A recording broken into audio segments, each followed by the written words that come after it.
Hello everyone, I am Tacet and welcome to the Gems of War stream. So today, of course, we got ourselves Guild Wars tomorrow, and today is pretty much just all the prep in coordinates to that. Of course, every single month we end up getting a Guild Wars, and the first day of it's pretty much just all chill and preparation for it. Obviously, we've already set up all your, or make sure to set up all of your defense. Make sure if you're getting any stats to get your stats, and of course we'll mess around with a couple PvP teams. However, as the title also mentions, the game just wants me to get level 80 Dervish. We once again, because we have like no objectives to really do on any kingdom, it keeps telling me to go and level this Dervish. So we really need to get this done. The middle one, for any of you that don't know, is always based on like kingdom upgrading. However, once you have a lot of kingdoms upgraded, it doesn't always give you one. And if you have all of them like to their upgraded goals, you'll never get it. However, Leonis Empire technically has an upgraded goal that I don't have yet, and that I need, or sorry, not Leonis Empire, what am I saying? Drifting Sands, I mean, because Dervish hero class. Dervish hero, or Drifting Sands has the requirement of getting Dervish hero class to level 80. So what the game keeps doing is like spamming us with, whenever we go to our offers, it keeps spamming us with, go and level up your Dervish. I almost feel like buying this just so we could get it maxed today. Oh no, it just keeps telling me to do so. It really, really wants me to get Dervish XP. This one's not worth it, even though we have 25% off, and this one is not worth it, because it's always not worth it. But both of them are always not worth it. Actually, all three of them are technically always not worth it, though I almost feel like taking that XP just so we never see the XP again. Maybe we'll just get it once just to satisfy the fact that it's like the 4th or 5th time it's asked me. And once we get this to level 80, I think it'll never ask me again. So, you know what? We're just going to go for it. And if it ever asks me again, then no. But we'll go for it once. And let's go get level, let's get level 80 Dervish to stream, just so it never asks me again. Because at that point it should stop, because that's the requirement for the thing. So I think we'll be able to reach that goal to stream. Should be able to, after we do our dailies, farm some PvP or explore, and kind of go from there. Because we're only like, what, 30 off or so, or 27 off from next level. And then we just have to get 80 XP on top of that. So that's like under 100 XP. We can definitely manage that and get that done. Yep, we got a tribute. Keeps doing the little offers that are not worth it. 11 gems to go replenish the fact we just threw like 125 to go get that XP. But oh well. Anyways, let's actually start on dailies. Let's start getting these down. I actually started on them early on accident. Just out of habit.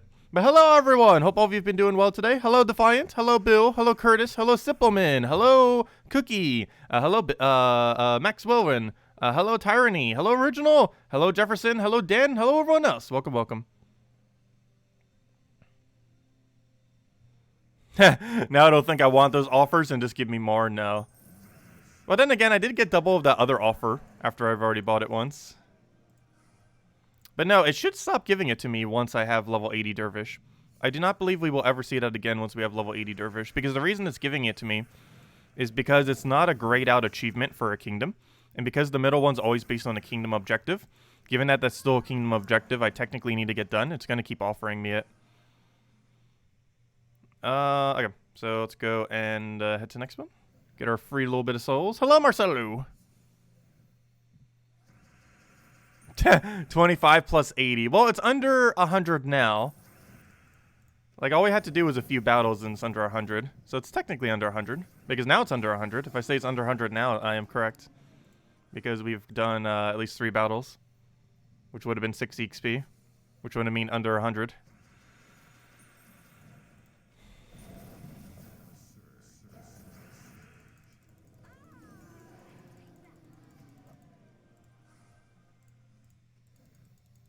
Hello, Miguel. Welcome. But yeah, I don't think we're going to need to change too many of our Guild War teams this week, for once. We didn't really get that much in the last month that really changed up Guild Wars, unlike many previous times. They went 700 orbs for, or gems for an Orb of Ascension and not a major. Yes, that is too expensive. Even for a major, that would be kind of questionable if you would go for it. Though it could potentially be worth it on 25% discount if it was a major. But yeah, for a minor, blue... the most I would ever spend on a guarantee minor blue as far as gems would probably be 500 at 25% discount, or just if it was at 400. And then obviously at 400 with 25% discount. But because blue orbs are normally used to save around 300 to 500 gems. So there's no point in buying one for 700 because, well, it's pointless. the gem saving that you get is less than how much it costs. And if I'm not mistaken, the pack doesn't even come with anything else. It's just a major orb. So it's not, I mean, it's just a minor orb, I mean, not even a major. So you don't even get any other value attached to it. But yeah, it is way too pricey, the Orb of Ascension. A lot of things are within that little shop thingy. Very few of them are actually worth it. Also, that was not enough damage. That is quite unfortunate. How could you do such a thing? Also, before I started the stream did it twice. If you're wondering why I was a little bit later, I was trying to figure out what on earth was going with it, so I just restarted everything. But the encoder, for whatever reason, was crashing whenever I clicked the go live button. Why? I have not the slightest clue, but I did it twice. I was considering using a new encoder at some point. I haven't yet, but we're probably going to need to. We'll see. It could just be because it needs an update. I'll need to go double check on that too. Maybe it's not auto-updating properly. Or maybe an update made it go wrong, who knows. But anyway, because there was an update that kind of ruined some of the functionality with it that I got in the past, which is kind of weird. Because some things were working in the past, and then it's like, nope, I just want to not work anymore. It's kind of weird after one of the patches that I got. Like, almost every single patch this encoder gets, I feel like, is worse than the current encoder that is already set up for what I'm streaming off of. Like, every single patch is pretty much just cause more problems, not less. Anyways, where were we? Let's go and kind of like Gems of War. No, just kidding. Let's see. Let's go bring out a Skeleton Key team real quick. I mean, a Skeleton Key. Though you could theoretically run Skeleton Key for this if you wanted to. It'd be a bit slower. But I mean, Phoenicia team. But you actually can run Skeleton Key against this if you so choose. Not the quickest of options, but hey, you gain gold. Also, I didn't set the magic, but I think I might just ignore it and kill it with the cleanup of that. Event video, we will have it up soon. I did not get around to it. I actually slept like almost all of today just to catch up on sleep.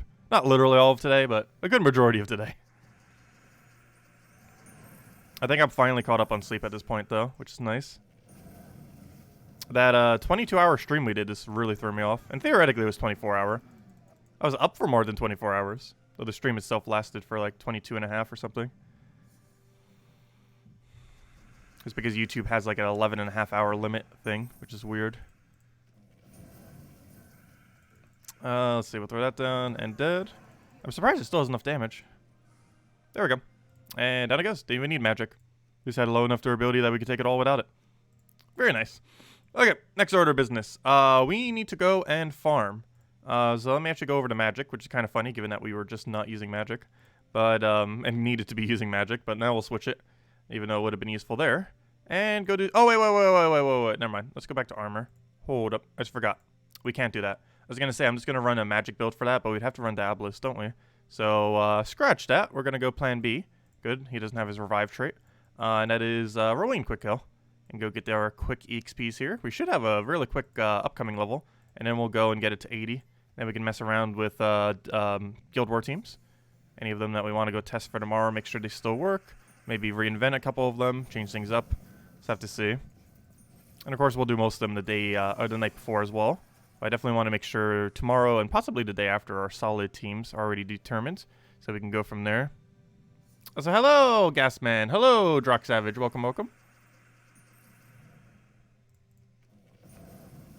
So hello, John. Welcome as well. But I just completely stopped taking the ads on mobile version. It seems 100% pointless. Maybe they'll make it more enticing into the future, but as it currently stands, it is just a waste of time. It takes like a minute between everything. Between loading up the thing, loading up the app, going and getting to the actual location, going and then watching it for the 30 seconds, and then getting then looking at it, being disappointed with the fact that you just got 100 gold. That all takes like a minute. Plus, you can't have both versions of the game open at once, otherwise there's like a weird little glitch on the other one. I know, it's pretty funny. It is pretty funny. It's like an April Fool's joke that lasts all year.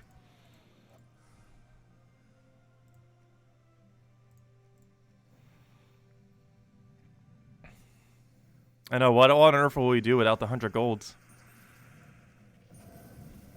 What's kind of funny is our hourly passively income in the game is actually higher than that.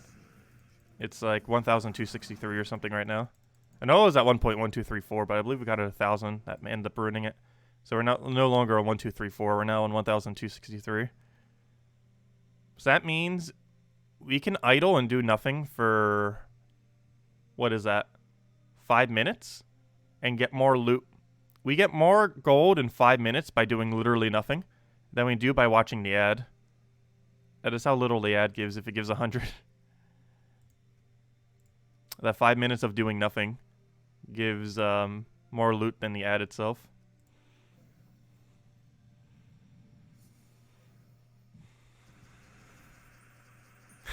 No, the worst update in the history of gaming is probably Warcraft 3 Reforged. They managed to take a game that was completely finished and then destroy it somehow. It's amazing. Like, they messed up in ways you couldn't even think would be plausible to mess up in.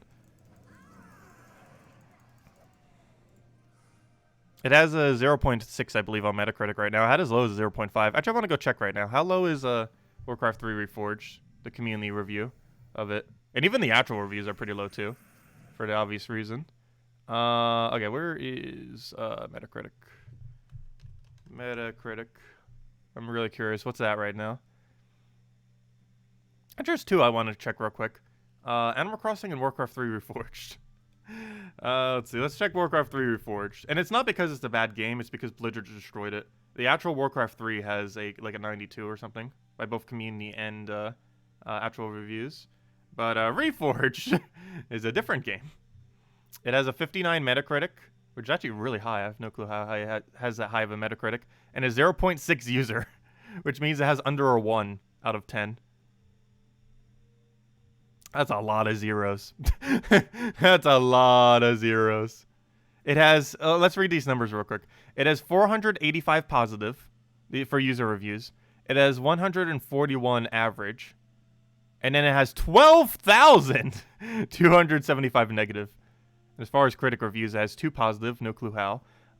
41 that are mixed, and then 3 that are negative, also no clue how. Those 3 negative are the most accurate reviews probably of the game. And that's out of Animal Crossing is actually kind of weird because its critic is high, but it's got reviewed bombed by people that don't like the fact that you have to share one island, which is actually a pretty big complaint about it, and justified one, though it kind of got reviewed bombed off of that. Let's see, Animal Crossing New Horizons. Am I not spelling it right? I spelled animal right. Animal Crossing. Yeah, there it is. Yeah, it has 90 critic, Animal Crossing New Horizons, and it has probably like a 50 user. Yeah, a 5.2 user. That's because it's review bombed with zeros by people that don't like the fact. Actually has more negative than positive, which is kind of interesting. But it's mostly due to one mechanic in the game, or lack thereof. And that's the fact that if you have multiple people living in one household using one Switch, you have to go on the same island. And whoever was originally there first basically gets to do everything. And the other person is just like a side character, essentially. Which works if you were like a kid and you were having your parents play on your island or something similar to that. However, when you are the, if both people are like playing on the same Switch about evenly, it's really bad design. That's one of the main reasons why. I think that's like the only reason why, actually. Almost the only reason. Let's see. Anyways.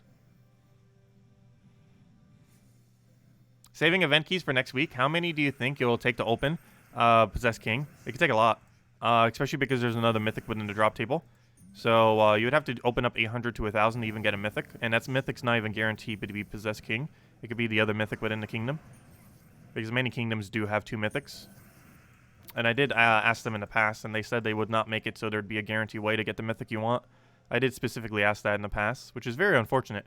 Because that means all the kingdoms that now have 2+ mythics are substantially harder to get the mythic that you want from. It's good if you're missing both of them. However, it's really bad if you're only missing one and you want to get the other one, because there's no way to focus it other than with diamonds. Whereas in the past, and still to this point with some kingdoms, there's only one mythic in several kingdoms, in which if you get a mythic drop, it'll guarantee be that one off of event keys. But when I asked them a while back, it was almost a year ago, they said they would not make it so event keys could target which mythic you get. Which seems kind of weird, because if you're spending that many event keys already to be trying for a mythic, you might as well just give them what they want. Because that's the whole point of event keys, and why they cost more. But yes, it is possible to roll the wrong mythic.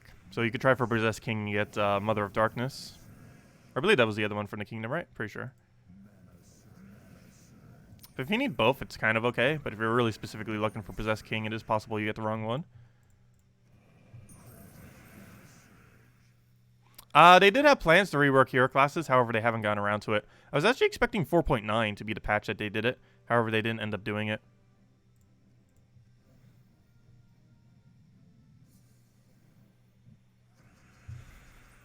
So I'm not sure what patch they're going to be doing it in. But they are likely to be reworking hero class at some point. Likely even expanding what you could do with it as well. 999. 999 on the gold. Yes, 4.9 was the money patch to fund all the other patches, apparently. Though they still have a lot of offers in the game that are still not worth it. I was expecting them to rebalance a lot of those, but they never did. They made them a little bit more enticing than they already were.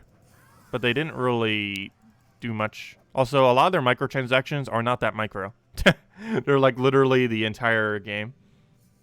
Or, you know, they're as far as like how much a game would cost, I mean, when I say they're the entire game.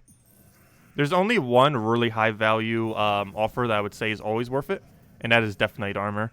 But almost every offer that is like $35 plus within this game generally is not really that worth it in the long term. 4.9 is the investors patch. Yeah, that's one of the biggest issue. It's one of the reasons why I stuck with indie gaming for a while. Though I believe a lot of Nintendo games still have like that feel to them of like actually being genuine games just for the sake of, you know, making a nice, good, genuine game. But a lot of non-indie titles are almost all about making money. Like that's their whole goal. It's not about making a good game. It's about making the most monetizable game, which is one of the like most destructive things to not just gaming, but to literally the entire economy. Because it's not about making good products anymore for many companies. It's about maximizing profit as much as you possibly can under any circumstances, which is very unfortunate. Obviously, not every company is like that, and not every product, but a lot of them, more so than ever, are turning towards that in modern times. And it doesn't just affect gaming, it literally affects everything. Let's see, we'll just take that over for now. And finally get this thing leveled, so it'll no longer tell me to go level this thing. They'll probably find something else for me to go do, though.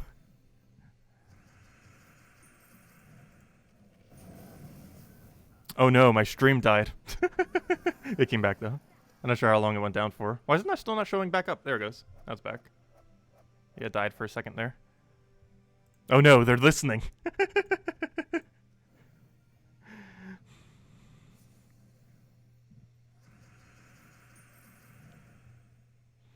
Let's see, we'll go for that for now. Hello, Liz! Welcome! Welcome, welcome.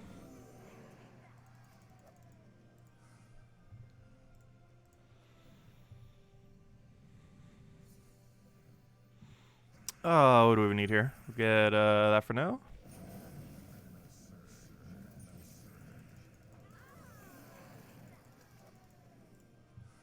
We should be pretty close on it. Probably like 40 XP or less. Let's see. About there. 63 is how many more we need. I always overestimate how much 2 XP per battle is.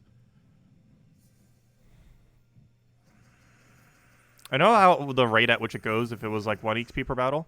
I'm always bad at predicting 2. There we go. We're almost there. Your YouTube just closed by itself. My recording app did that twice today. I wonder if it was a patch on Windows 10 that's being buggy with it or something. I don't recall Windows 10 getting a patch recently.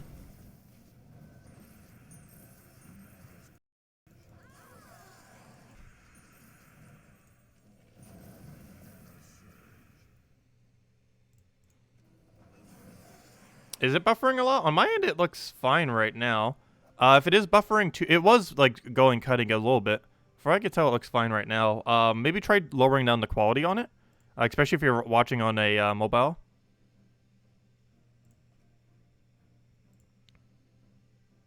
You can do that underneath the settings in the bottom right, underneath the little cog. Or if you hover over, it says settings. Oh yeah, you can't really hover over if you're doing the thing. But yeah, you could change it to whatever. 480 is probably the lowest you should ever look at it, though. But 480 on a phone should be perfectly fine. Like 480 on a TV or a laptop doesn't look as good. But 480 on a phone should be perfectly fine.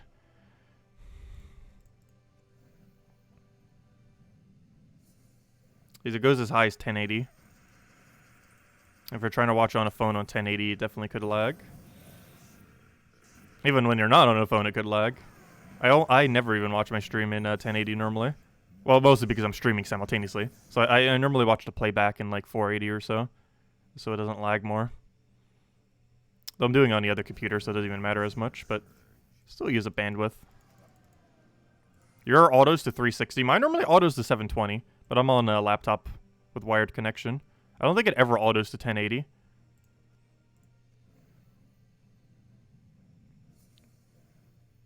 Yeah, it does seem to be buffering more than normal, or at least making that red bar come up. It keeps like coming in and saying hi, the red bar. Comes in for a second, tries lagging us. Also, hello, Captain. Hope you've been doing well. And hello, Alexandre, if I didn't already say hi. Welcome, welcome. I'm actually going to skip on that battle. I want to ideally try to find things we can one-shot. And this team can only one-shot up to about 5,500 consistently. So anything that we can get below that is ideally what we want to be seeing. And then we'll go mess around with Guild War teams. Actually, as soon as we get this Dervish to level 80, we'll hand out a redeem code.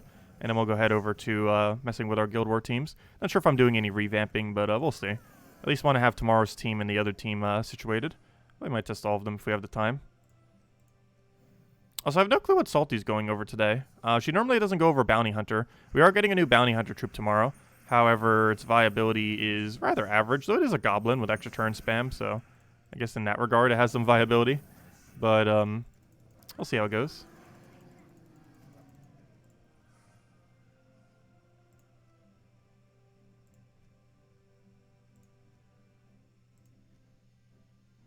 Did it do it again? What, YouTube just crashing on you? Or the stream cutting out? I had it happen twice with my encoder today. Just randomly when I was trying to start the stream. I'm not sure why. I've never seen it happen before.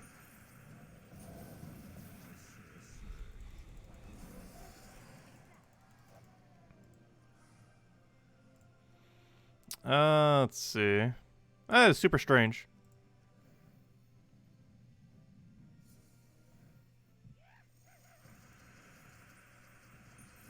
Oh, we got a pet gnome.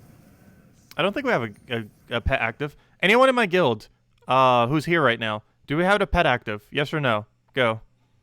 Yes, no? Let me know. Well, then again, we can't really delay. We're streaming right now. Maybe we just kill regardless. But if it's only like a few minutes, we could hold and just talk about stuff. Or maybe go over something else. But anyone in my guild, do we have a pet active right now? And if so, what's the time on it? Go, go, go. I don't think we do, currently. Just wanted to double check. Actually, we can kind of check if we go look back in the stream real quick. But anyone who's in my guild right now, let me know. Do we have a pet active? Let me see if I can find it real quick. And when we did dungeons, we were on that menu. So we should have probably been able to see if we had one there. If I could find it back in the stream. Let's see. When did we start doing dungeons? Somewhere around here.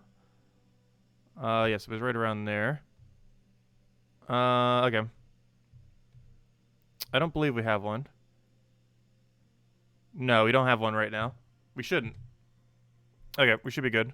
Let's go get a pet gnome. Oh, no, we do have one. Ah! No. Wait.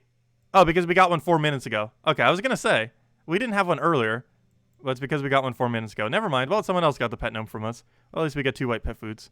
And we actually need more copies of it, too. So let's go do this. Plus, it's free XP.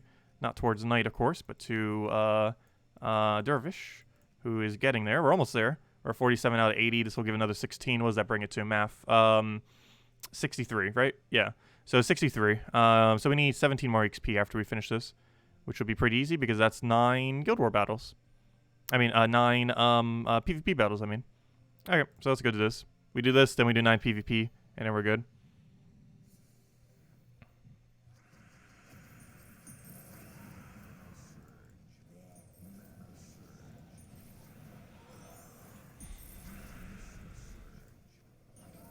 Here, 1 down. 7 to go. 9 battles in PvP, and we don't need to worry about Dervish for a while. Until the game tells me to go level something else. Though we could go through every single kingdom and just double check real quick to make sure that we're done with every single kingdom so it doesn't give me another annoying task like this. So it'll actually give me some normal tasks. What it will do is it'll give you a level-based task whenever you finally complete out all the kingdom tasks. So we will no longer see this Dervish thing ever again once we get it up. And I believe it only wants me to get to 80 because that's what the kingdom wants. I believe it does it based on any of them that are not grayed out. So if we have any non-grayed out objective, we're going to need to do that. Which also means if I need an Orb of Ascension something in order to gain a star, I should probably go do that now.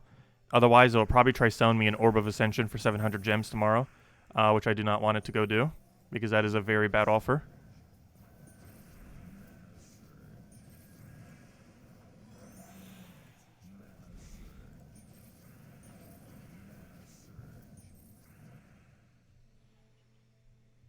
I don't know, whenever I have both open at once, I find that it has issues on the PC version.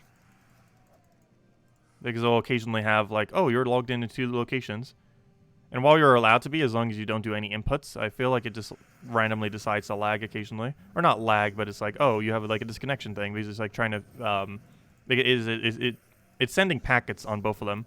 Like whenever it decides it just randomly wants to send packets on both, it kind of like it just is weird. Because it makes it think like you're playing on both, even when you're not.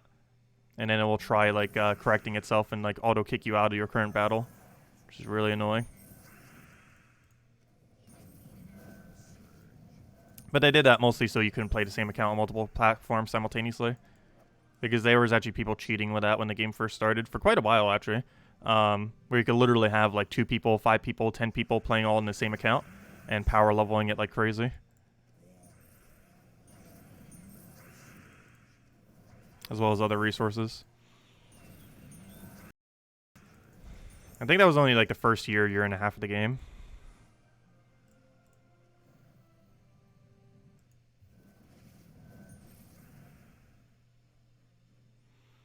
Let's see, move that over. Grab our other red. Stream should be back now. It's being really weird. It keeps cutting out for like a few seconds and then coming back.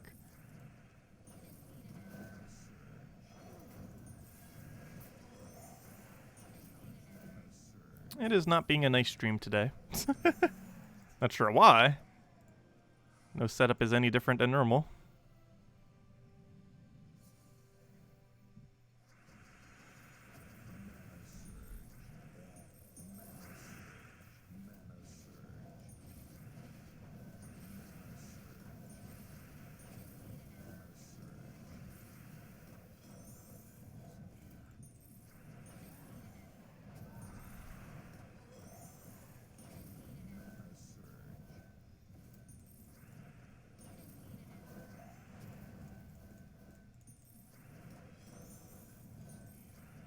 There we go.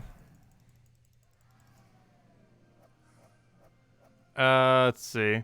There's a rumor that unique PvP defend gets chosen more than meta defends. That's not a rumor. It's actually fact. It is fact that if you have the same team as a lot of other people, you will get battled less, because it is coded into the game that when you have that to try to give you more unique teams. So if you have the exact same team as a lot of other people, you individually will get a lot less battles because it's the exact same. It's one of the reasons why you see like 3 times firebomb with like a treasure or like double treasure. It's because if you have the exact same team as someone else, you are less likely to get picked for a battle. So to maximize your chance of getting battled, you want to make sure your team is unique. Which also applies to meta team. So if you have the exact same meta team, if you have a slightly different variant of a meta team, which is why you normally see them in PvP defense, like slightly weirder, like for example an Orb Weaver team, but with a really weird first slot that you wouldn't normally see there. One of the reasons for that is because people are trying to make sure their team is unique, and as long as it's unique, it's going to get picked more often compared to if it's like perfect meta. There we go. It's one of the reasons why you don't see as much Yagwe Queen Titania. Because most Yagwe Queen Titania teams are very similar with very little variant, so they tend to get battled less. There we go. And we got 2 more Bright Beetles, though we still need another 11. And now if we do 9 PvP battles and crush through those, we should be done with this hero class. And then I'll go double check the rest of the kingdoms to see if it has anything else it wants me to do. I think there's a few Ascension Orbs I need to do. And then after that, I think it'll never ask me to do anything else again. So that'll be nice. At least currently anyways.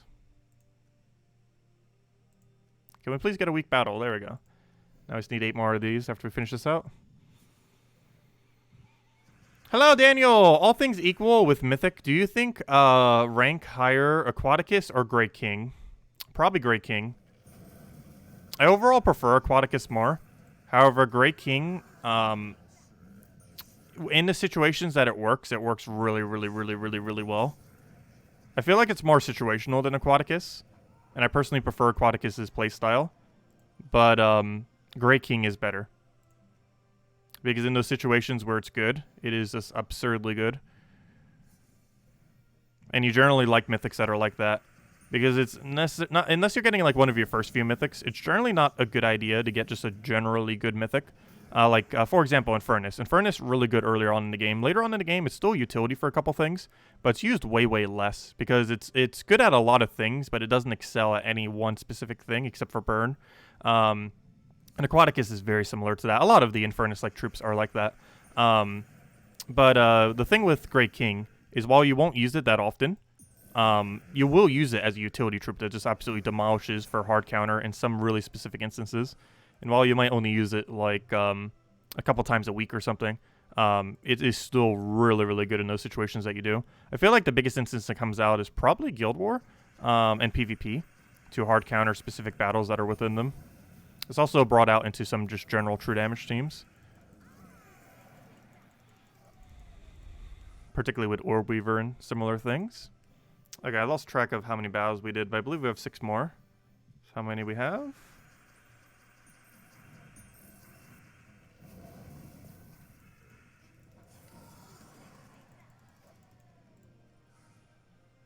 Nice, another easy battle. Keep getting those.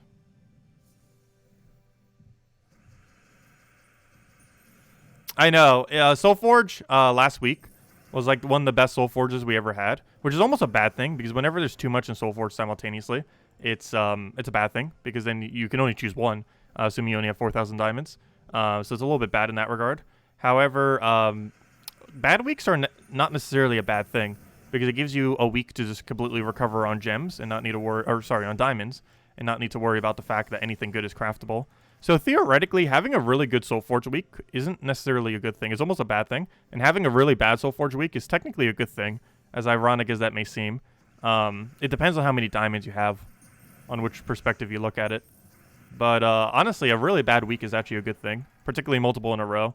And then just getting a trickle of one good one every single week is probably the best way you could go down. Is multiple really bad weeks followed by a trickle of good weeks. But as far as what's in Soulforge right now, your best bet is Great King, actually, as far as what is available. We have Great King, we have Gargantar, which is arguably one of the worst troops in the entire game, especially as far as Mythics, Alamagrim, and Famine.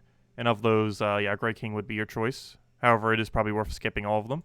And as far as Legends, there's nothing really worth going for. I remember when Aberaf and Crimson Bat used to be meta. Not in the same team, but they both used to be meta at some point. And this weapon's actually not that bad, Norbert's Turnip, by the way. It's his Asian weapon, has a lot of extra turn spam. It's actually a really funny team with it that I should probably show for the video. I actually have it in the 4.9 best teams video. I mean, not 4.9, the last year's best team video, which I still haven't done yet. I need to, but luckily we already have the team, so I'll go mention it for that.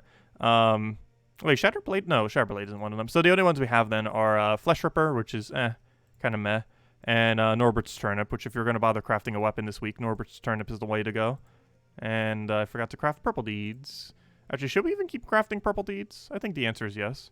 So we'll go craft ourselves some Purple Deeds. Also, has my guild even done the purple and green task yet? Why do I feel like the answer is no? Let's see. Let me double check. Claim all that. Let's see. I did my 1.5 million. Nope, we still got green, and we have done all of purple. So we just need to get all of green in to get the last of those writs, which should give us enough to go craft one more purple. And how far does that bring us to getting it upgraded? What am I looking for? I'm looking for... Oh, yeah, that reminds me. I still need to go over that new little screen in the other page. I still made sure not to buy it just in case. Where am I looking for? I'm looking for... Which one have I not done? We haven't done Darkstone. So, yeah, we're halfway there. I just need another 15. However, I did buy 2 from the gem pack. So, if you did all of them up to this point, not counting the gem-related ones or the money-related ones, you would have 13 right now. You would have 13 purple deeds. However, I have 15 because I did get 2 off of one of the gem thingies. Just to speed it along a little bit. And we're getting there. We are getting there. Alright, let's go claim that. And let's go head over back to PvP. So we can go gain this Dervish level. So we can go check everything else we need to go do. So we can go and finally never have to deal with that annoying middle task again. Where it tells me to go do something useless. Like spending 700 gems for an Orb of Ascension. Or spending 125 gems for some little bit of EXP.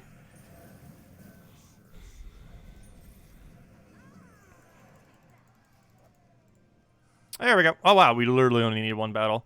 Okay. So now, as you can see, if we go over to Drifting Sands and we go over to power level, you can see that we have level 80 here. Boom.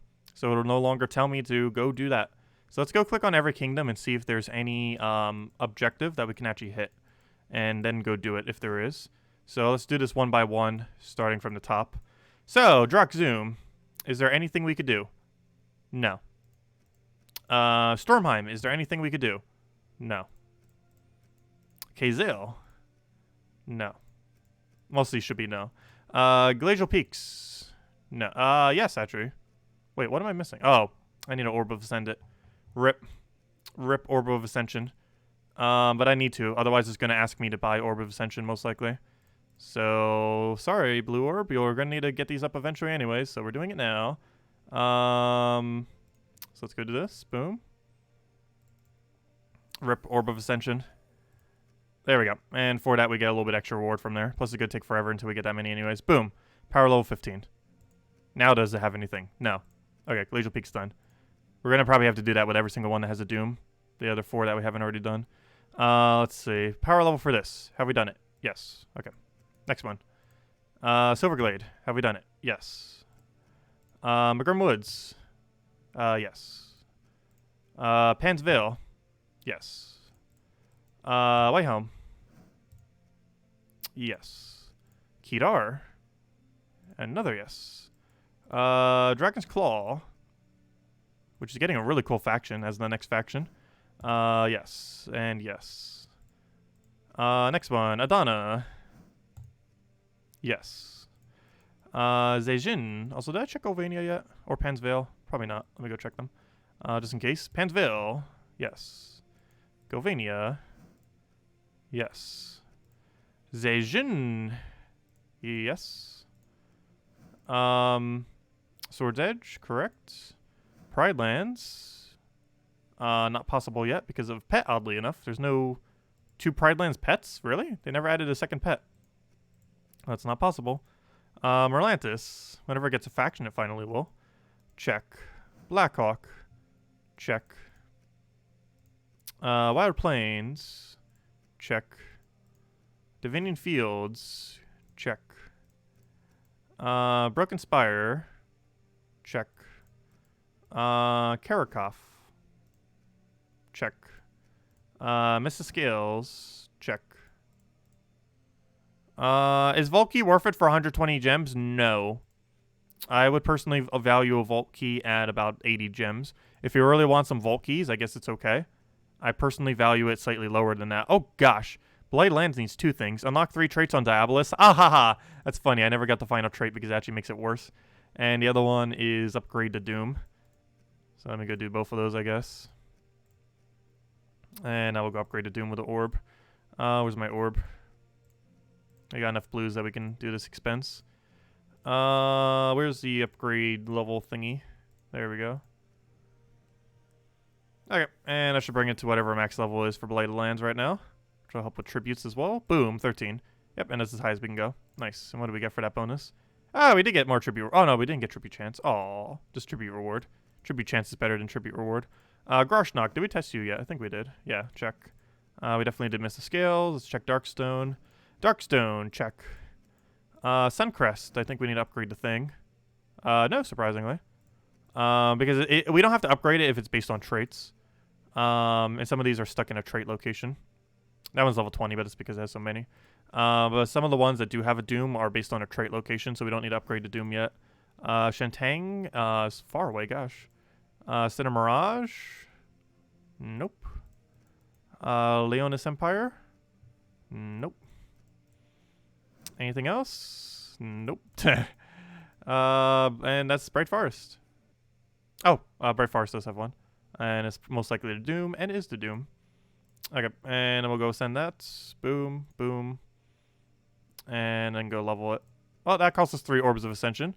But we now have every single kingdom upgraded to... And apparently that's 2,100 gems as far as the game is concerned. But that should be every single kingdom upgraded as far as it can currently be upgraded. I don't think we have any that aren't at this point. Let me just double check Dooms, just in case. Let me check the Doom kingdoms that we haven't already maxed out, which is literally only purple, which is Shantang, oddly enough. I don't know, should we just go throw the upgrade in it? We already did for all the others. Let's just throw it in. We're already doing this. Here, have an orb as well. Boom. All the Dooms have now been maxed, so we don't have to deal with it anytime in the future. There we go. It has been done. The Orbs of Ascension have spoken. There we go. So that's 4 Orbs of Ascension, but now we have it. Oh, wait. I forgot the brown one as well. Fine, we'll do the brown one too.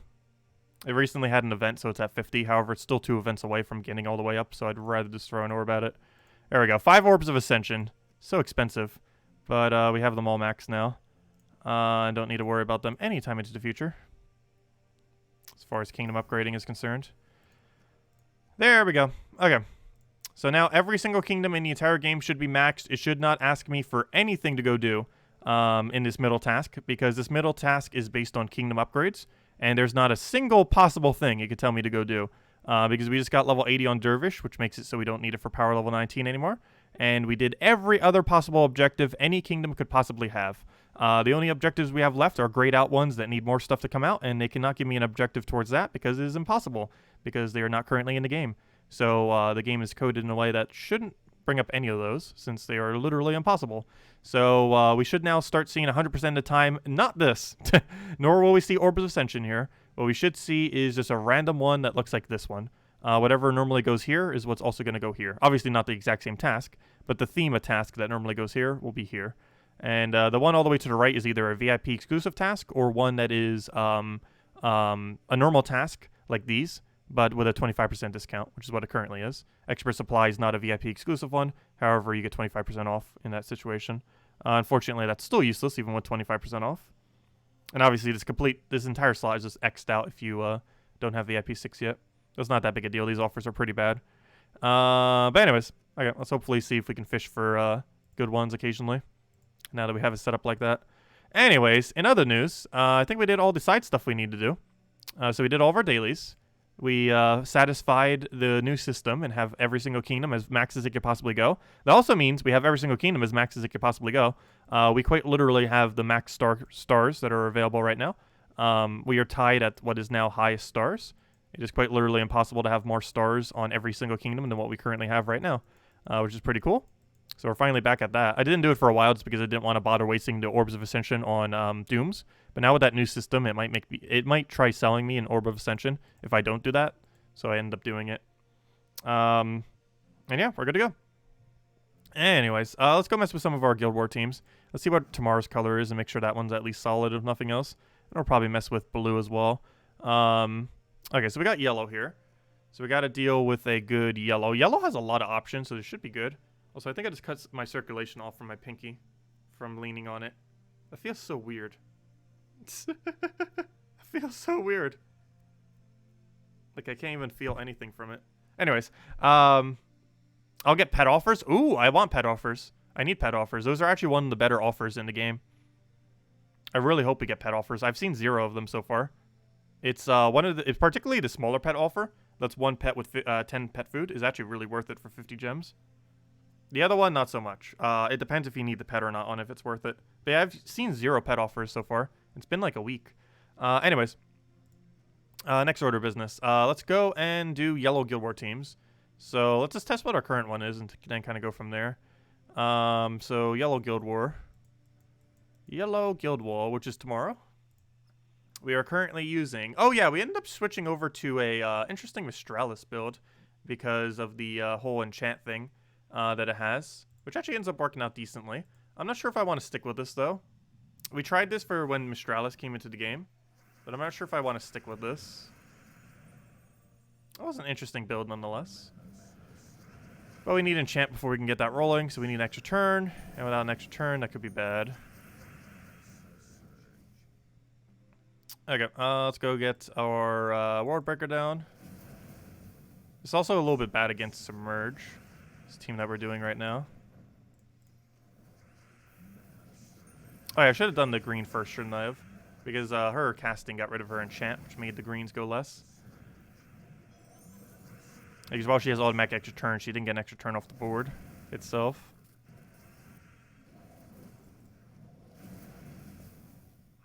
And that should be match. She also has a little bit of inconsistency with the random amount that she does. Oh, sorry, John. What did you say? My bad. What did I miss? Did I check Zol carry? I think I did. I'll go double check. Isn't Great King worth crafting? Yes. However, there are better options out there. But Great King is worth crafting, yes. Let's see. Would you prioritize Venetia for the one-shot setup, or Uriali for the Explore 12? Probably Venetia, I would say, in the current state of the game. Because Uriali has an alternative. Venetia does not.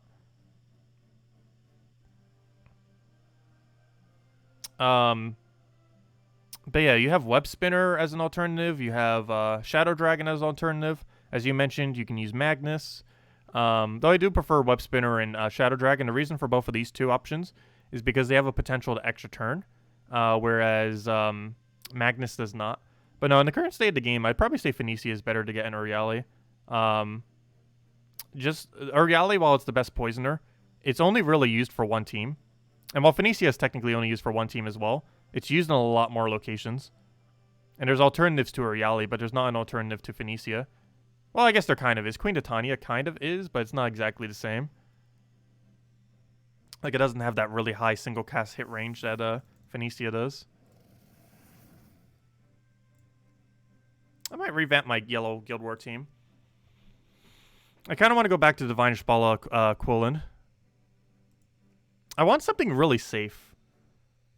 Is there a really quick mana generator these days for yellow that has Empower? Because I kind of want to go Rope Dart builds with this setup. So Rope Dart, Divine Ishbala, Quillen, and a mana generator. But we can't use Moon Rabbit. Let's just check Empower. What does Empower have underneath yellow? That would actually assist this team. Oh! Oh no, you don't convert the right color. Oh, you kind of do. What's your thing you convert out of? Brown? That could theoretically work. Creates a Firestorm. Do we want a Firestorm? It would help Divine Ishbala get Skull Alignment, and it will help Quillen get mana. But the problem is they both have brown convert. If it was a different color, it'd probably be worth it. Daughter of Ice is Blue Storm, so no. What was your convert again? No, don't convert away yellow. That is not what we want. Oh, wait. Oh yeah, I need to make sure they're yellow. That would help. Let's see. Graveseer goes into purple. Converts away green, which we need for Divine Ishbala to yellow, so definitely no. This converts, nope, it converts away yellow. Purple to green, which doesn't feed into anything, so it's not worth it. I don't think any Empower is going to do it for us. He creates brown. That's this Goblin counter. This is not really going to work since we have Rope Dart anyway, so we just use Rope Dart. Green to Skull we definitely don't want. And Astral Spirits is too inconsistent. So the closest one we really have is Child of Summer, if we're going to go down this route. The only problem is both of them would be converting out brown, which is concerning. One converts it into skulls, and the other would convert it into red. Both of which are beneficial converts, but the fact they conflict on the same conversion is not advised. Divinia, we can't really use Divinia with Quillen. They both use the same color. I know there's other options for this. We've used it many times before. If we really want to go super safe, we can literally just Gorgultha in first slot. Is what I was doing earlier. And we might go back to doing it. And just super safe it with Gorgultha. The only problem with that is its slow start. I wanted something that had a quicker start. Let's see what has Swift underneath yellow. Oh, yeah, I forgot. Harpy Mage. Though it's a conflicting color. But it creates brown for Quillen. My only concern is we don't actually have a brown on our team. And we're using it just for conversion purposes. And none of these other ones have mana accumulations. Let's see, fast. What do all the yellows have fast? That can actually mana generate. Where are all the mana generators? Is there a single mana generator here? I don't think there is. No, no. Wait, you don't mana generate, right? No. No, no, no, no, no, kind of. No. Oh, actually, you create red. But that's like the only thing you do. And I guess a hunter's mark, but you don't create enough red to justify it. No. No. What? You don't, right? No, you don't. No. No. Yes, but it's not worth it. Well, it's just a destroy, remove thingy. No. No. No. No, because we don't have enough. Well, then again, we're using Frost Mage. Do we really want to get that much blue mana? None of you convert blue, though. If you did, I'd probably say yes. But it would literally just be Rope Dart mana. And then no. Pretty sure no. Yeah, no. Create 9 red. Enrage all allies. That would kind of be interesting. And it does have more red than the other thing. Only problem is there's Rope Dart Confliction. So no. If I was to take anything from here, I'd probably take Monk. Check your team. Okay, I can go check it real quick. See what it is. Where is the thingy? Thingy. Where's my YouTube channel? That's not it. Gems of War.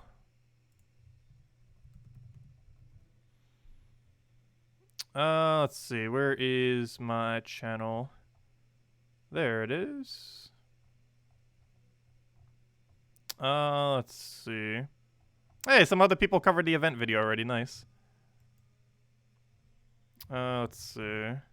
Where's my streamy stream?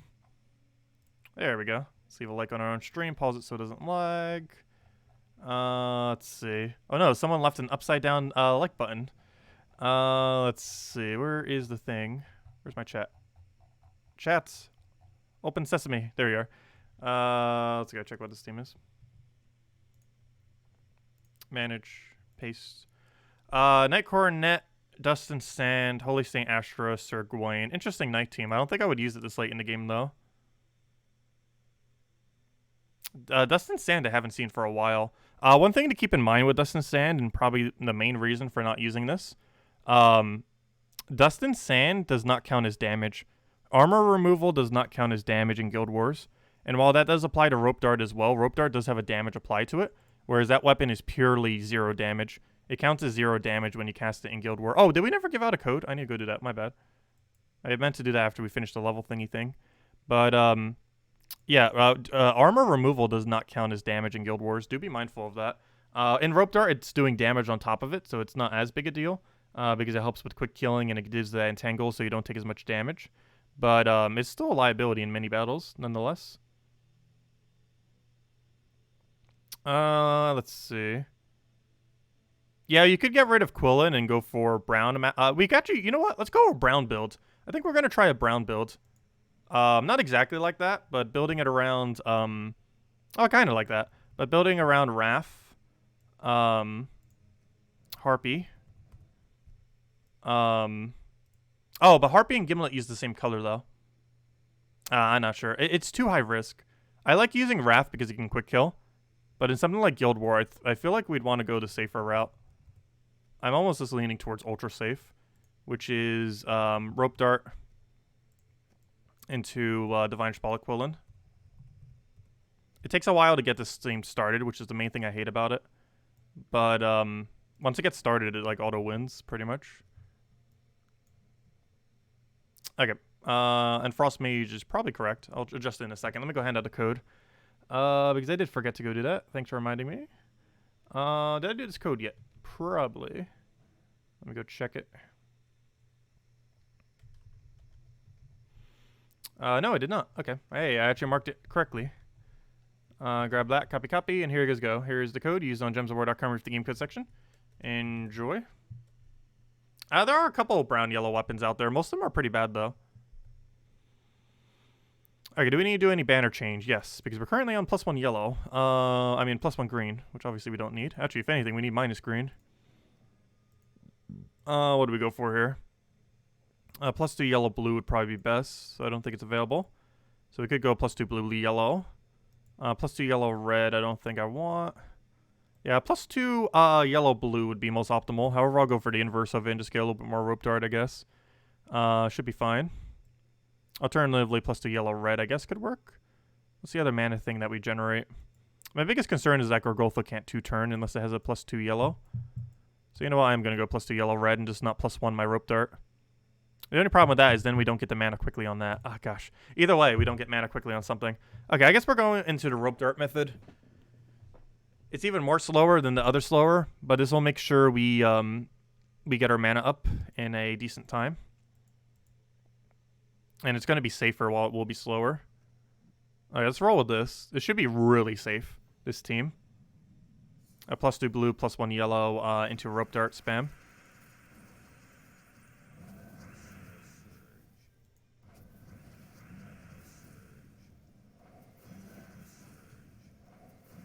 I have you frozen. You're supposed to not be spamming us. That is why we have Gorgolfa. Tank for us, Gorgolfa. Tank for us. Alright, we obviously want to kill that. Ideally right now, but he is entangled, so we got to go for the cleanse and hopefully hit a random skull or extra turn, which we don't. Now we get a divine... now we get a Quillen down if we have alignment on it, which I don't believe we do.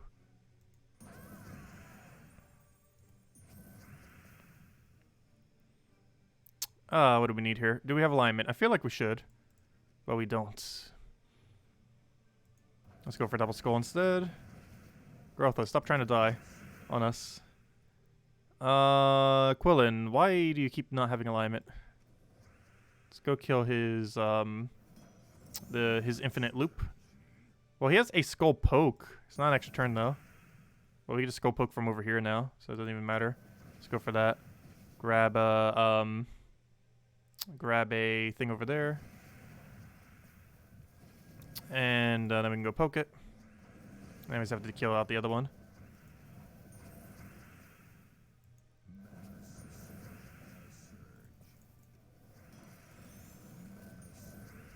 Let's see.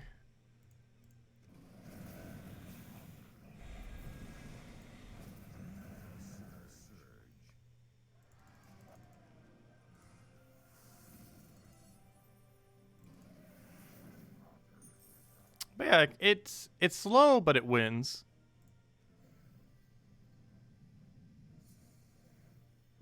It's slow, but it wins. Once it gets going, you're fine. The biggest issue is getting Gorgolfa's quick mana. Because unless you get lucky on starting board, you're not really getting him up that quick. That wasn't too bad. Once it gets going, you're pretty much good to go. Like if Divinish Bala had full mana right here, we just auto win. Let's see. Do we have any move here that has alignment? No. So we'll go get her to full mana. Or actually just clear the board and then just win. Actually, I should have done Rope Dart first. But, okay. And now we just win. Ideally, we want to get, Quillen down first. Let's go get rid of one of the more annoying things from this team. So I'm actually going to aim for, his Rope Dart, actually. He didn't run stealthy on it, so we're going to go just target it down directly. Ideally, we have alignment now. Do we actually have it on either? Surprisingly, that is the case. I'm still going to throw it, though, so we'll do this. He'll get a little bit of value, but he's hitting on Gorgolfa, so it doesn't matter as much. And now, ideally, we should have Divine Ishbala in this situation almost every single time after casting a Quillen. And we do. So we'll grab that. Get a Rope Dart onto something else. Take the other thing over. Grab Actually, do we even have the other... No, we don't have Quillen up right now. I can grab purple. We don't need purple. Still going to grab it just to clear up the board some, though. Really need him to reach full mana right now. It'd be great. Let's go and poke his tank. Just because it's actually going to go and try killing us now. We do not have alignment on the follow-up here. However, I will just go for a skull. Oh, he's entangled right now. So you know what? We can actually just let him skull us. Because he has no armor either, so it's not going to gain any value. Just try getting our mana back. We do have Divine Ishbala. We do not have alignment on it, though. So it's going to have to pass our turn here. with some extra turns. And we do have Quillen. Did I just get rid of his alignment? Probably. But we have alignment on the other one, so it doesn't really matter as much. So we'll go kill all that out. We'll get the other little skull poke there. We'll then go and rope darts the other thing. And then kill it out immediately. And then ideally we have this into the other one, and then that's dead. Do we have an extra turn? No, we do not. So we'll take that first. Do we have it now? Surprisingly, no, somehow. How about now? No? No. Now we do. But it's on the wrong one. But it's still dead, so it's fine.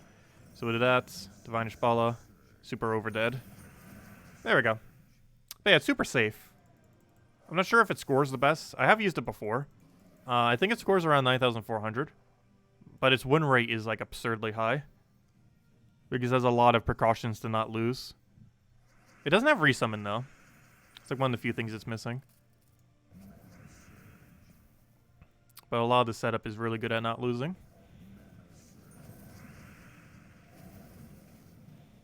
Let's see. Let me just go get a cleanse on him.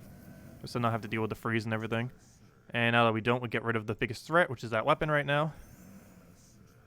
Though we're getting really lucky with PvP right now, and that we're getting a lot of battles that do not have, what's it called? It doesn't have, it doesn't have stealthy on their hero.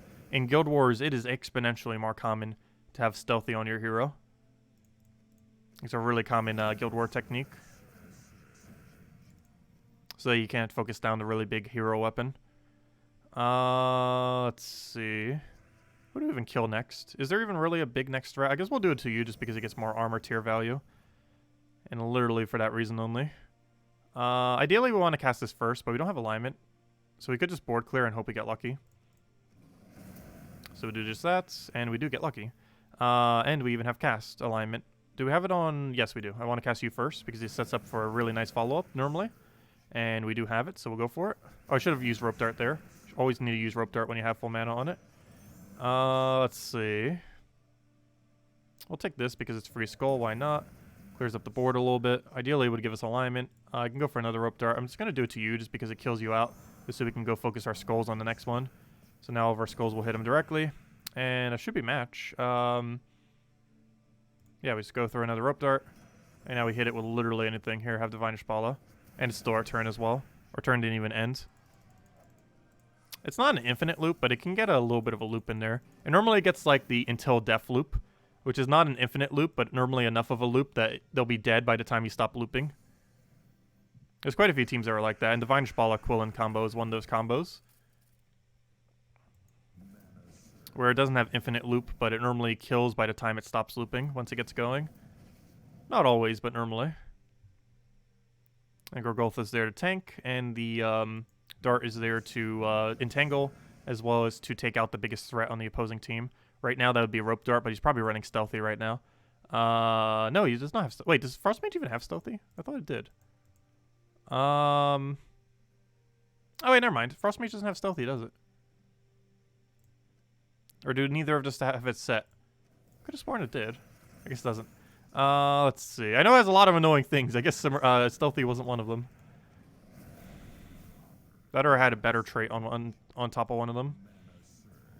That makes it so people don't run it normally. Okay, do we have alignment? No. Yes. Unfortunately, not full mana on the other one, though. Oh gosh, we even have perfect alignment for it, too, which we normally would after casting that. So I'm actually not going to go for the thing right now. We're actually going to go for this one and move him up. That'll help us mana block him. We don't have any alignment here, so I'm just going to go for board clear and hope we get a better board. Also helps untangle us. And we're still one Divine Ishbala mana short, so we'll take that just to get our mana. This now should give us access to something, ideally, and it does. We'll do that. That gives us Rope Dart as well, so we can go secure a kill if we so choose. If I had an extra turn Skull, I'd probably go for that instead. However, I think we... you know, I'm going to go for Beatrix, actually. So now we can Skull to get kills, and we can then get our alignment that's sitting right there. We can then take our other alignment that's sitting right there. Then we Rope Dart him, which we're unfortunately one mana short on. So we can't do that now, but now we can. And then we Rope Dart him. And ideally one Skull would kill here, but he does have some Skull Reduction. So I think he lives. So let's just go for Explosion and then just follow up with anything. And that is anything. There we go. There, technically, Explosion would have been better for our score right there if this was natural Guild Wars. But there we go. Not that bad. It's really safe. Like, we could do this for another hour and probably not lose a single battle unless it's to an absurd bad luck. Like some kind of death mark thing or something. But it's pretty consistent. And we'll find out tomorrow what it scores. Last I recall, it's around 9,400. It's a little bit slower than other options. But its win rate is absurdly high. Let's see, we'll take that, we'll take that. Grab Explosion.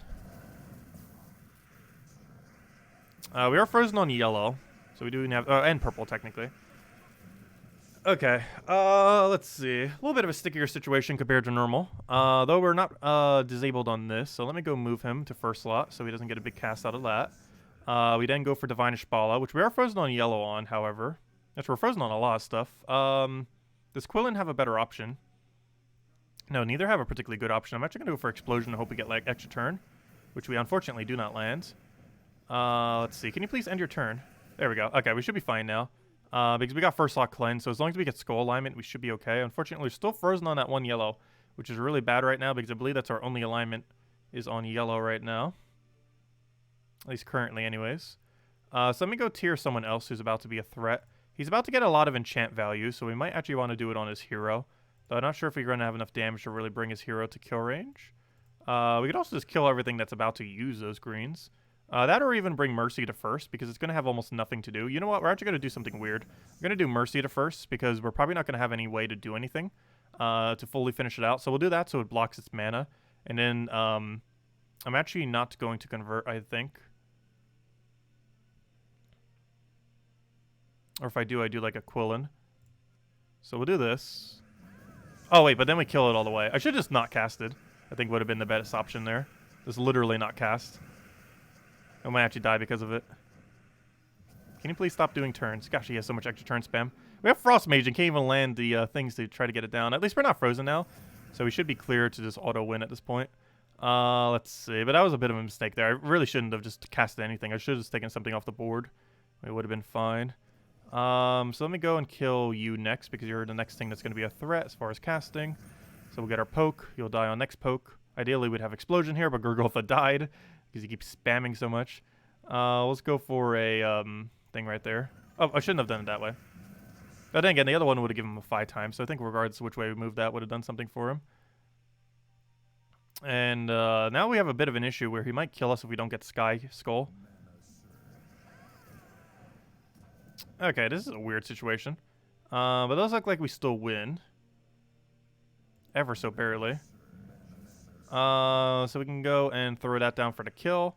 The only thing we have to concern ourselves with now is getting one more rope dart down so that we can have Entangle on him so he doesn't skull us randomly. So move that over. Really need that mana there. We don't have alignment on this. We have some extra turns we can kind of shivvy around. But that does not help us get rope dart all the way. And we do have +1 blue right now, right? Or did I completely sacrifice it? No, I do have +2 blue. So as long as we blue surge, we should be in the clear for winning this then. As long as he doesn't get super lucky off this cascade. Nope, and we're fine. We won. Okay, so all we do now is just get that rope dart on him. Make sure he's nice and entangled. Do we have alignment here? No. Do we still go for it? Yes, because the chance of him unentangling is so absurdly low. And I don't think he has Cedric set. Though it would be a good idea to check what metals they have set. He's running 2 armors and probably a 20% start, looks like. So we'll go for... Actually, you can check on the final thing if he has it, right? Yeah, 20% mana start. So yeah, he does not have cleanse. I think we just go for Quillen. And he can't do anything back, and he's dead. Oh, never mind, spell reduction. And now he's dead. Well, Gurgultha is our mana generation factor in when we're normally doing it. Oh yeah, the reason why Explosion is better for Guild Wars score is mana accumulation is an important factor of how it gets scored.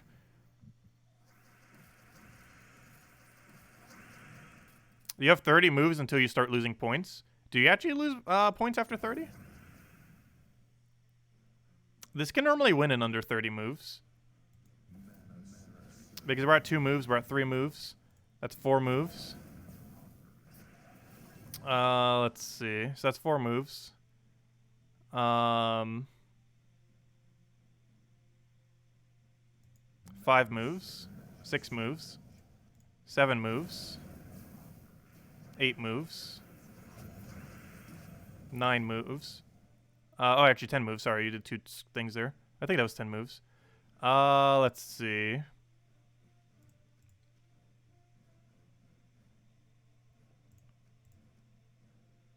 I almost don't want to cast Rope Dart right now, actually. 11 moves. Because I need that dead. Let's see. 12 moves. 13 moves. Let's see here. Kind of want to Divine Spalla that. 14 moves. 15 moves. Yeah, I normally finish it, I feel like, in that range, unless it's doing bad. I should easily be able to finish in that many. 16 moves. 17 moves. 18 moves. Oh, I should have taken that blue first. 19 moves. 20. 21. Because the enemy counts as moves too, as well as you doing multiple. So we're at 21. 22. Let's see. 23. 24. 25. Ooh, and we lost one. But then he's dead. 26. But yeah, I feel like it would normally win within that range of under 30 moves. If it's doing bad, it won't. But in a normal battle, I feel like it normally wins within 30. As long as they're not, like, infinite looping us or we're falling behind a lot. Like that one battle there.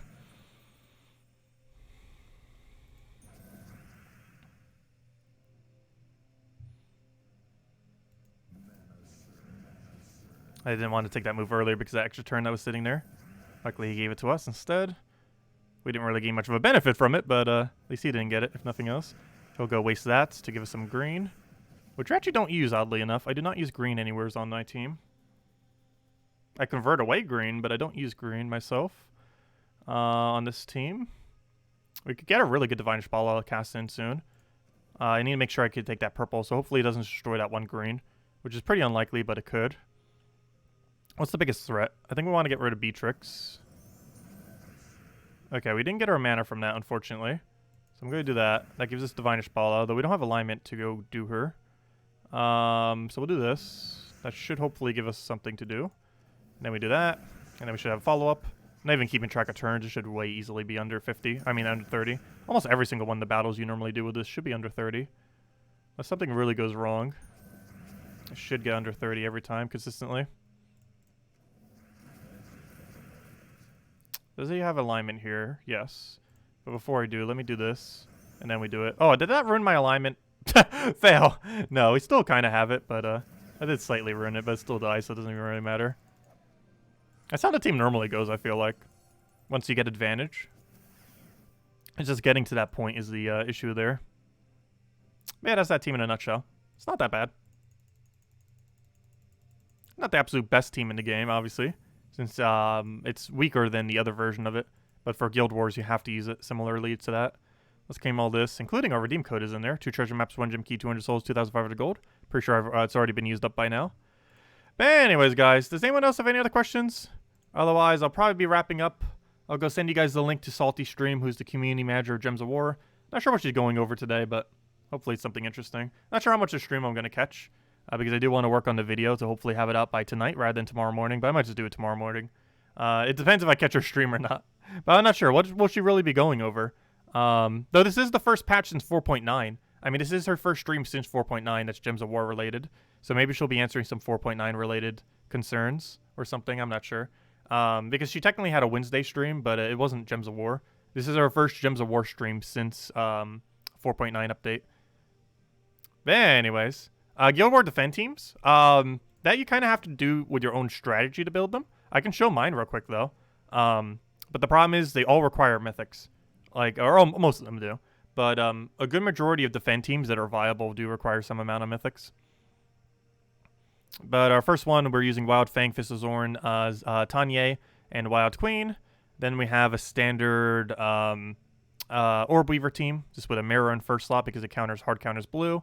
Then we have a standard Yagway team, though I'm still using Tapon. There actually is one thing that we can change. Summer of, or what's her name? Child of Summer. Let's go use Child of Summer in this and see how it goes. And now let me actually go see if we have a minus blue banner.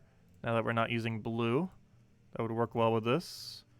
Yeah, +2 red, +1 green. That would work. Though Flame of Fur having +1s is nice. Not required though.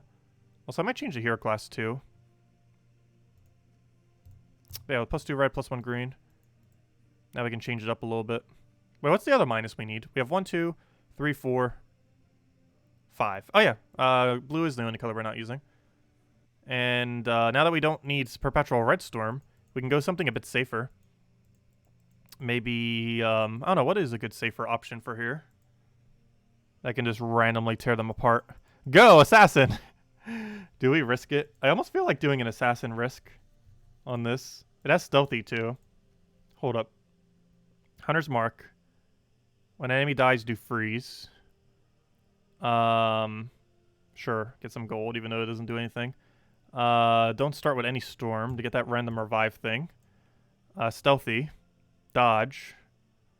And 7% chance. Actually, yeah, we'll go dodge so we can tank randomly. There we go. Let's run this with Assassin and see what kind of chaos this causes. Just out of curiosity. Oh yeah, I was running the triple damage because it burns the first enemy. I forgot about that. Does anything have skull reduction with... Dragon Guard. Ooh, wait. What does Dragon Guard have for its kit? It has triple damage burning while having skull reduction. Where's Dragon Guard? Hold up. We might Dragon Guard this. 5 attack in PvP, and Guild War Defend does count as PvP. Immune to burning. Gain barrier at start of battle. Firestorm at start of battle is actually pretty good with this team too. Extra damage is also not bad. Gain 2 to all skills. You can also do a barrier when an ally dies. Actually, that's probably safer for Guild Wars. Let's see. Gain extra red mana. Or Dispel. Ooh.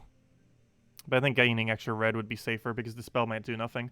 And then triple damage burning. You know what? We're actually going to go something a little bit weird. We're going to run Dragon Guard. A little bit weird to use in this team. But it has all the components I really need for like a Guild War Defend here. It has triple damage to burning when Flame of Fur starts rolling. It has 40% score reduction so it doesn't die immediately. It has barrier at start so it doesn't die immediately. It barriers an ally when he dies, inevitably.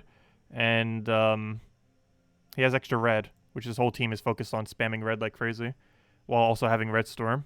It gets to start with Red Storm, and it gets to get Red Storm every single time we get a cast. It's also Storm counter what they're using. So yeah, we'll give it a shot, see what happens. So Flame of Fur, Yagway, Child of Summer, Queen of Tanya with Dragon Guard with Flame of Fur using the burn. It does have burning, right? That's the whole reason why I had that there, I'm pretty sure. I'm almost guaranteed this weapon gets to burn on cast. Yeah, burn the first enemy when you cast it. Yeah, it'll be interesting. See how that pans out. It has a lot of weird mechanics that a lot of people wouldn't be expecting. It has barrier at start.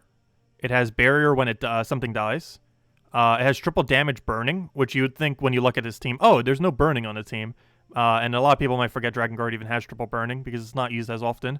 But then Flame of Fur just comes out of nowhere with a burn, and then boom, one shot dead. It has a lot of mechanics where if you're not thinking about every mechanic that this team is using, you're probably going to die to it. So we'll mess with this and see how well it does. Let's go test our Brown Guild War on it. What am I even running for Brown Guild War right now? Let me test my Brown Guild War against that team. Defend. Set this to defend Brown. Oh, no, wrong one. Okay, and let's go use my Brown Guild War team on it.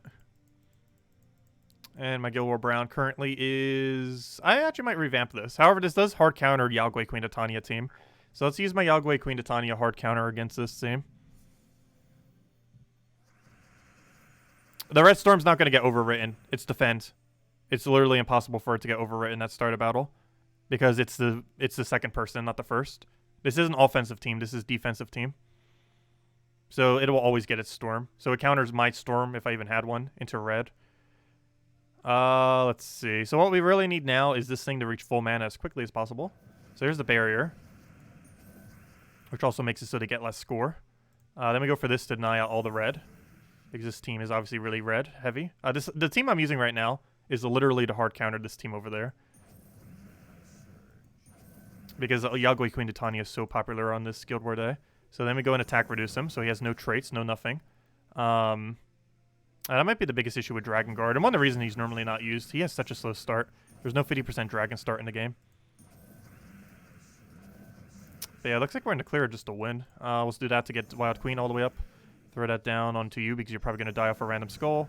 Do it again. And we won. But I don't think we won because this team is bad. I think we just won because this team is literally made to hard counter that team. That's why we use it for Guild War Brown. Let's see, we'll move that over. Also, it might be weird using Templar, but Templar is surprisingly effective at countering this team. Not only does it give you armor so you don't die to the really high spell damage, but it also gives you red to green convert, which is generally going to hit. But, yeah, that might just been an instance where our counters is so good at countering it.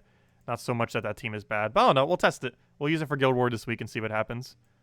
And go from there.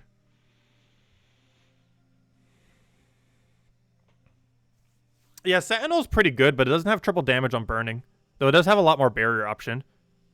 It has a way more barrier option than just having a single barrier at start. Sentinel's the tankiest hero class in the game. And Titan's just a good all-around one. Just for everything. And it does have half mana start, which neither of these other two have. I don't know. I think we'll run it like this and see what happens. Because it does still have a lot of components I like. That a couple of those other ones wouldn't have. Like the Red Storm, for example, at start. It's good to have a Storm counter. You don't need to run Storm for every single one of your Guild War defends. However, if you do run a Storm and they're planning on having a starting Storm, if they kind of forget that you had a Storm, you can just hard counter their Storm immediately. Sometimes they'll build around it, though, which is the only problem with that. For example, if we're using Red Storm on a Brown Guild War day, they might use options that are synergized well with like the Red Storm in order to utilize it for themselves. So you kind of have to see if it's like worth it or not. But if you have something like that team where you're going to be spamming Red Storm anyways, you kind of just commit to it because you're already going to be Red Storming every single time you cast with or cast with the Empower troop, with the Summer troop, and it's going to be doing it anyways. Yeah, this hero class right now does have barrier to other allies. It just only has it on Def, but Sentinel can get it on 25% chance per turn. But yeah, if that hits Yagway, that would be pretty strong. Actually, it could be worth using Sentinel. Let me go check everything Sentinel has. It doesn't have as much damage output, and it doesn't have Red Storm start. But it has a lot of things going for it. So we can't Storm counter the enemy immediately. Though we do have Empower, so we're probably going to Storm counter them anyways. I don't know. I guess we could try it with Sentinel. Let me go double check. Where's my defend team again? Guild War Brown. Oh, no. Wrong one. I want Guild War Brown defend. Okay. Yeah, let's see what Sentinel has for everything if I was to set it up for doing this. So, Sentinel. So you're going to be at first slot, so you get extra stats. You have your normal score reduction. You have 25% chance to bury an ally, which if that does hit on Yagway and Queen Titania, that's pretty good. Inflict stun is probably better than the 5 attack. All three of these would be useless. Barrier at start of battles, the same thing as the other one has. Razor armor instead of... what were we running on the other one? I think it was Red Storm is what we had here. But we can go for extra damage instead to make up for the fact it's not doing triple to burning. Gain barrier on every Brown, of course. Or we could go for extra stats, but the barrier on Brown. Or, also has... Oh, gosh. But we have to sacrifice when an ally dies, barrier another random ally. If we were to do that. I'm not sure if that's worth it. Guild Wars is a weird situation where Guardian is actually better than Rock Solid in a lot of situations. It's kind of weird, but Guild Wars is one of those situations. Mainly because it's a trait that catches people normally off guard. Especially on a hero class that normally runs Rock Solid. And that's like the main thing you're looking for in Guild Wars. It has a bunch of immunities, so you don't need to worry about stun. Yeah, it does have access to Banish. Yeah, I guess we'll run this. I'm going to run it with a weird option, though. We're running it when an ally dies, gain barrier. Because this will encourage them to hit our hero, which will stun them. And we're basically just sacrificing our hero to make the other 3 better. And we can just storm counter off of the empower that we have. Rather than starting with one. Alright, let's test it now. Let's see if this is any better. Actually, we don't use anything from morale. Theoretically, we could use that, but it's not worth it. Plus, we're already slightly getting it. And we could use 5 attack, but I feel like the stun, especially when we're sacrificing our hero, is the better option. Especially if they have Entangle or something. I know, we do have a lot of barrier. I actually gave him literally every barrier option for other allies. We get to barrier an ally when we, then again, he only has 2. But we get to start with barrier. He gets to barrier another ally when an ally dies. And we also have barrier of 25% chance per turn to a random ally.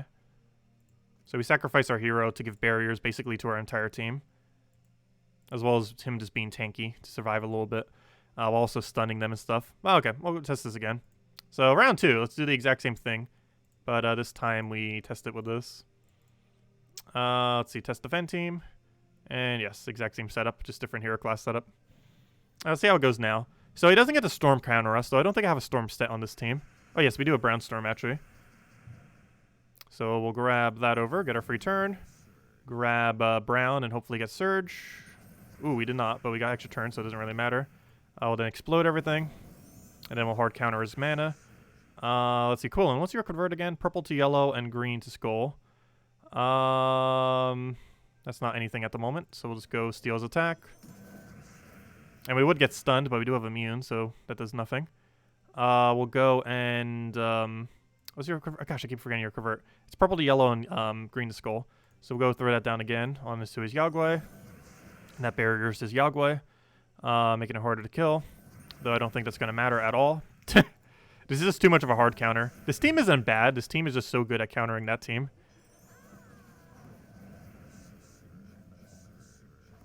And I believe that's match. Yes, that's match. And now he's dead. There we go. That team doesn't seem like it's bad, though. Oh, no, we'll give it a shot. It's hard to tell, really, the difference. Just because this team is literally made to hard counter it. When I made my offensive teams, I made this with the specific purpose of countering that specific team and nothing else. We might actually need to make a different build for when we do Brown Day. Just because this my Brown Day offensive is so focused on literally killing one team, and it's Yagway Queen Titania. This whole goal of this team is to kill Yagway Queen Titania. Because every aspect of it is really good at doing so. Except for the fact he doesn't have spell reduction. He has score reduction instead, but oh well. It can't be perfect. But it still works, as you can see. Really effectively. Custom class layouts would be very, very overpowered. Though it would be pretty cool. But there's so many setups that you could do with already existing perks for each category that would make them way too overpowered for them to ever release that. Like, they'd be broken beyond belief if you could make custom loadouts. Ugh. Especially if you could change every single perk rather than just the trees. But even just the trees, just picking like a 3 optimal tree layout is just so powerful. A couple of them are pretty close. Like Titan's almost an optimal 3 layout. 2 of them are really optimal. The other one's kind of iffy. But there's no hero class that has 3 optimals. There's quite a few that have 2 optimal ones. But I don't believe there's a single one where all 3 of them just align absolutely perfectly for like a really overpowered build. Most of them currently only have like a 2.5 at best. Oh, maybe I misunderstood what you were doing. Oh, you meant class loadouts. Never mind. Yeah, that's fine. I thought you meant like literally like picking which trees you could have or something like that. No, yeah, loadouts would be cool. So you could have a couple different versions. Right now, you can only have one, and you have to manually go and change it. The only way that you can kind of keep loadouts is external to the game. If you go and get the code for the team, you can just go and copy-paste it in and do it that way. So, for example, if we go take a Titan over here, and we go and take just the part of the code that's all the way to the left, we can actually custom loadout it. So, for example, I don't have an empty team slot, but what you could do is you can have this go and in like some kind of notepad area somewhere, have just the second part of it. So if you get rid of just the first part and you have just the second, you can have this and name it like boom, this loadout right here. and then you could just go and change the perks on it, and then boom, change it to some other loadout, and just do that, and then boom, we have a different loadout, and then copy paste this into some kind of document, and then boom, go do this one, and then you can just copy paste this in, and it will change your loadout every single time. You just paste it in, and it will change your loadout for it. So theoretically, you can do that. However, you have to do it somewhat external to the game, and keep a document of all the loadouts you want for various hero classes, and then just copy paste them in. And all you have to do is just copy this in, and it will load it in. Actually, the best place to put this, I believe, is over here. So if we copy this code right over here and click copy on it, and now go all the way out and go over to the class menu. So if we just go to any class menu, if we go over to class, let's say this was one of the ones that you kept in your document. What you're going to want to do is go to your class, go to, what page is it on? I know it's on one of these pages. Go to talent trees. You can go use copy talents. So if you do this, it will go and paste what I currently have. Copy a talent tree from a global. Oh, never mind. You have to do it in global. Aw. Well, you could do it through the troop menu, I guess. That's weird. You have to do it specifically from global. Though there's a way around that. You could use the code that you already have, go to a random global, and then do it that way. Apparently, you can't put it in directly. Let's see. Oh, yeah, I'm in a random chat over here. I know, I was deliberately doing it in a wrong chat. So let's see. We'll do this. And now we can go change it. So if you just take one of your ones from a document, go into a random global, and then go and paste this, you can see it is now copied. You then go bring your copied one over to your hero menu, and then you can just go change it that way and use copy talents, and then boom. You can see that all these talents are now copied into place, and even shows you where they have moved to. So if you want to go move them again, it'll work. And that's weird. It says copy talent whenever it has that thing on the page there. But obviously, we can now go change it to whatever we want. But you could basically just save a lot of loadouts that way. I wish I should have saved the previous one that we already had, because now I kind of ruined what I already had up as far as setup. But let's see, what do we normally go for here? Impact, hammer. Actually, no, counter is already right. Extra yellow is right. Normally, you'd go with Dust Storm. Normally, you'd go Barrier, Lightning Strike, and then this one. And then you can just copy this. That's weird that it says copy talent now for all of them. Did it even change it back to what I wanted? Weird. But yeah, and now if we want to go and keep a document of these, all we'd have to do is go to our current team, copy this, go anywhere to go and condense it down to a just the aspects of it, which is from here to the left, and then copy this, put into a random global, or grab it from your document sheet. Go over to, obviously this isn't as efficient as what they could implement into the game, but this is how you currently can do exactly what you just said. So we just go to a random global, put it in right there. You then go click on copy on this, and boom, it just gets copied to your thingy. You then go and go to any class menu, and then go and paste it into your class, and manage class, or sorry, wrong page. Go click on your hero, click class. Go to talents, and then use copy talents, and then that will change it to what the copy thing is. So let me go change it, and then use copy talents, and then boom, it'll change it right over there. But yeah, that's how basically you can go and use that. But yeah, you can use that feature to change it and just keep it in a document sheet. Say like what type it is. Like let's say like Titan Skulls, Titan Barrier, Titan Rushdown or something, and have like 3-5 different versions of Titan. Keep them all in a document sheet. Go and copy them over. Do exactly what we just did, and you can get it changed. Obviously, is this really worth doing? Not really, but it's a way that you can currently have loadouts for it. I know it's too much work, but that's currently, if you want to have loadouts for your hero, that's what you have to do. Obviously, they don't currently have loadouts, but if you want to have like a loadout system, that's the way you have to do it. Though, of course, you can also have teams associated to it. It doesn't just have to be class loadouts, but that's the method for doing it. Anyways, guys, I'm going to be heading out for now. Let's see. Salty said it would never happen. Yeah, but we have a way of doing it in-game already, which was one of the reasons why I said it might not happen. Obviously, it's not as efficient as it could be, but it technically is in-game.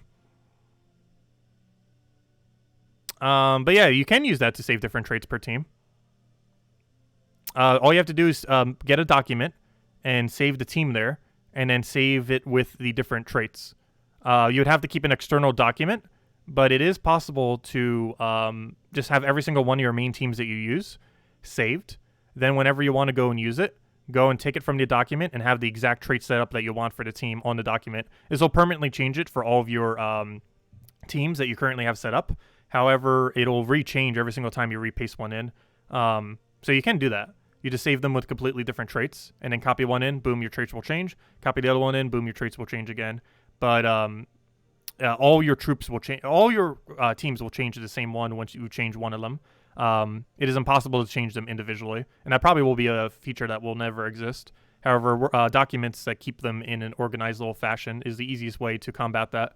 But yeah, it's also the way that you combat having a limited amount of slots. You can theoretically have infinite team slots by just keeping the exact hero trait setup and the exact hero or the exact team setup and everything in just a Word document or some kind of document, and just use that and just have it organized so you can find them quickly. And you have infinite team slots. You'll be able to change out the loadout for anything. You can do all that pretty quickly. But it takes a while to fill up a document like that and organize it a bit. Some people do it. I personally don't. But some people like doing it. And it fills a lot of gaps that this game has as far as like organizing your team and setting up your teams. But anyways, guys, I'm going to be heading out for now. Hope you all have a wonderful, wonderful rest of your week. We'll have the event video up for the week very, very soon. And we'll be going over just kind of some of the changes with 4.9 that completely ruined some of this interface. They made it really weird, like where some things are located, like spoils of war and stuff like that. I'll be going over that. Not much eventful going on this week, though. We have Guild Wars, and we have like Bounty Hunter this Friday. That's it. Everything else is kind of meh. Pretty tame week as for once. But we'll still be going over it, still streaming every night. And if nothing else, Guild Wars is pretty fun, and we'll be doing that every single night. About an hour and a half prior to now every single night, as I normally do, at 8 p.m. Eastern Standard Time. And we'll be just messing around with Guild War more, making up teams, doing Guild War, hopefully not failing, and going from there. Anyways, guys, I will catch you guys later. Thank you so much for stopping by, and we'll be back soon. Enjoy your week, and stay safe from the virus, everyone. Goodbye, everyone, and thank you so much for watching.